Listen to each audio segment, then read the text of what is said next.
Bagi soalan yang kedua, ditanya, name the following compound according to IUPAC nomenclature. So first, dia bagi structure macam ni. So kamu tak boleh namakan terus daripada ni sebab kamu tak nampak. So kita transfer balik lukisan itu dalam bentuk branching. Kalau dia dalam bentuk branching, kita bagi dia keluar sebagai branch. So CH3, CH. So ada 2 karbon. So saya buatlah 1 karbon, 2 karbon. So kira dahulu karbon yang di luar bracket. So kita ada 1, 2, ini bracket CH3 maksudnya ada branch. 3 karbon, 4, CH3 lagi sekali bermaksud dia branch. So tak kira 5, CH2, CH3. So ini pun adalah ethyl group, dia adalah branching. Berapa tadi? 1, 2, 3, 4, 5, 6, 7. So di luar bracket ada 7, bermaksud kita akan buat straight chain 7 karbon. 1, 2, 3, 4, 5, 6, 7. So 7 karbon straight. At carbon number 2, kita ada CH3. CH3 ni. So ingat yang bracket ini adalah milik karbon sebelumnya. So bermaksud bracket ini milik karbon ini. So 1, 2, 3, 4. Karbon keempat 1, 2, 3, 4 pun ada branching juga. And then karbon kelima, dia ada bracket. So karbon kelima dia ada bracket dan dalam bracket tu ada 2 karbon. Okey, habis. So itulah structure dia. Baru kita boleh namakan dia mengikut IUPAC nomenclature. So 1, 2, 3, 4, 5, 6, 7. Ini 7. 1, 2, 3, 4, 5, 6, 7. Sama je kita nak pergi ini ataupun ini pun sama. So kita pilihlah salah satu sebagai parent. So parent saya pilih, saya circlekan. So ini adalah parent. Starting number, kalau saya start pada sini, substituent saya akan bermula number 3. Kalau saya start di sini, substituent saya bermula dengan number 2. So of course saya akan pilih number terendah. 1, 2, 3, 4, 5, 6, 7. So dekat situ kita ada parent kita adalah heptane. Dan di carbon number 2 dan carbon number 4 kita ada methyl. Di carbon number 5 kita ada ethyl. So siapa nak pergi dulu? Huruf kita M dengan E. E akan pergi dahulu. So bermaksud at carbon number 5 kita ada ethyl. Carbon number 2 dan carbon number 4 kita ada methyl. Bermaksud kita ada 2 kali ganda, 2 ganda. So di dekat situ methyl. Dan parent kita adalah heptane. Okay, siaplah IUPAC nomenclature. Okay, and then B, sambungan. Alkane are insoluble in water but soluble in non-polar organic solvent. Describe the solubility of alkanes in the solvent in term of intermolecular forces. Dia nak tanya kenapa solubility ni, tapi kena mention pasal IMF. So, bila kita nak mention pasal IMF, yang pertama kita classify dahulu alkane kita, sama ada polar ataupun non-polar. So, alkane is non-polar molecule. Water is polar molecule. Okay, yang satu lagi dia bagi tahu siap-siap non-polar organic solvent. So tak ada masalah. So non-polar molecule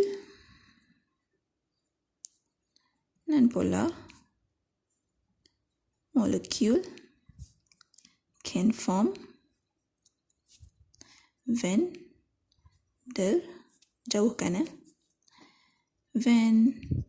the Waals forces with non-polar solvents. So, intermolecular forces between alkane dengan non-polar solvent adalah van der Waals forces. Okey, dan untuk water, kenapa dia tak soluble? Sebab alkane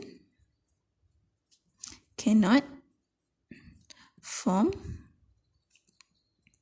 hydrogen bond with water.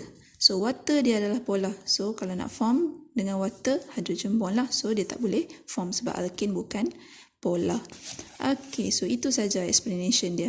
So 2 markah dekat situ. And then soalan seterusnya.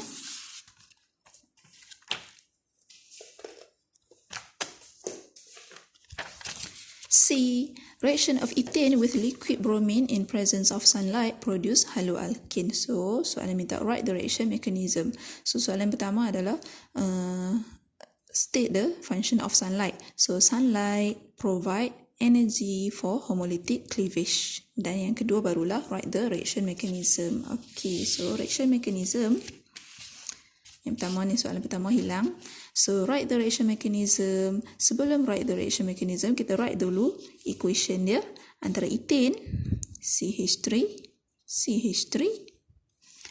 react dengan Br2. Dalam keadaan solvent dia, CH2, Cl2. Dan condition dia, UV. Kita akan dapat substitution CH3, CH2, Br plus dengan H, Br. So, itu equation dia. And then, reaction mechanism yang pertama, step pertama.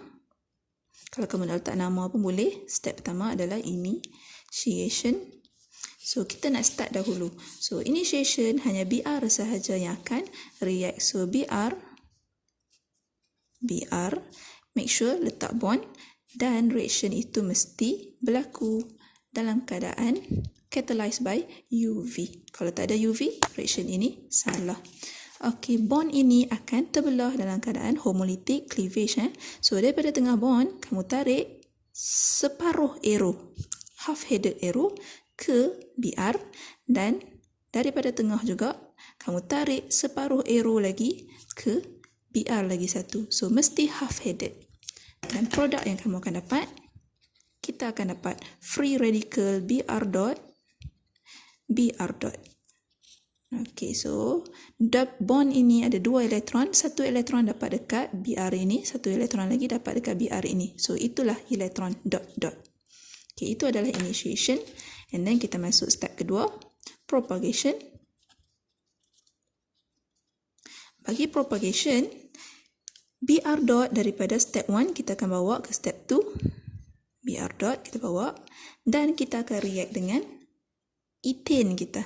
Dan ethane kita perlu expand salah satu daripada hidrogen dia. Sebab itu yang kita nak break. So, kalau kamu nak expand semua pun tak apa. Okay. So, yang ni saya letaklah kekalah CH3. So, yang ni saya kembangkan. H. Kalau kamu tak nak kembangkan 3 hidrogen ni, kembangkan salah satu pun okey. And then Br ini akan bawa elektron ini ke plus. Di situ dia akan berjumpa dengan apa yang dia nak combine. So, H dia akan bawa lari. Sebab kita nak dapat byproduct ni dulu, HBr. So, H akan bawa lari satu elektron daripada bond. So, daripada tengah bond, kita bawa satu elektron, half-headed arrow, ke plus. Dan separuh elektron lagi akan patah balik ke carbon. So, kita mesti ada 3 arrow dalam propagation step. Kita mesti ada 3 arrow. Tak cukup 3, silap. Okey. Dan produk kita, Br dot dengan H dot akan combine menjadi H, Br. Dan carbon ini akan dapat satu saja elektron dan dia akan jadi free radical baru, C dot. Di sini H, dekat sini CH3 kita lah. Dan carbon ini akan masuk ke bawah. So, saya kalih dia. CH3, C, H, dot saya letak dekat sini. Saya terbalikkan. Dan Br, dan yang daripada solvent itu, daripada solution, dia tak putus ke semua. So, yang tak putus lagi akan putus di sini. So, Br, bond dengan Br. Kita akan break Br punya bond dekat sini. Di mana C dot kita akan bawa ke plus. Br akan bawa satu elektron daripada bond untuk combine dengan C. Untuk jadi main product kita. Dan satu lagi elektron kita akan bagi balik ke Br lagi satu. So, ingat 3 arrow setiap satu. Dan kita dapatlah. Tadi dapat byproduct, sekarang kita dapat main product kita.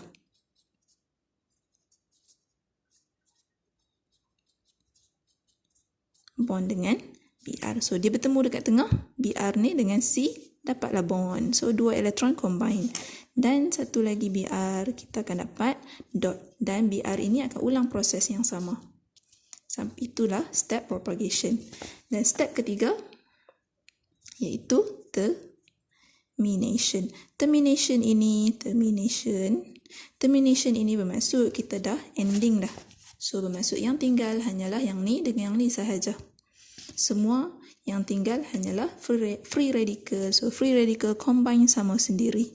So, Br dot boleh je dia berjumpa balik dengan Br dot yang lain. So, bila dia combine, make sure jangan lupa arrow. Dot ini bawa satu elektron, dot ini bawa satu lagi elektron, bertemu.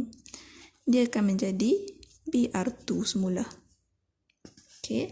Kemudian ada juga Br dot bertemu dengan dot carbon. Okay, dot carbon. So, CH3 ke situ. So, dia akan jadi dot ini jumpa tengah, dot ini jumpa dekat tengah. Kita akan dapat produk kita.